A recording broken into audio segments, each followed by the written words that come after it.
masalah rek, koncoku sregepe saiki sembayang rek. Seneng aku kae dadi konco masalah. Aku iki yo ngene iki, didikane keluargaku iki. Wah, Iki kenceng kok agama. Salat iku kudu sing penting. bener aja nih, bener seneng aku. Masalah. Seneng aku, bener. Kon gak adik kuwi.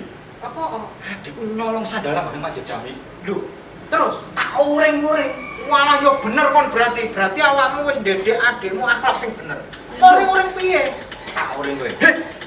Kon wis tak kandhani kowe bolak-balik. Hah? Apa kon nyolong sandal? Iya, bener ku. Lah wis terus ya. Mas iki botol apa? Sepatu. Mana kuwi padha karo melek. Keluarga-keluarga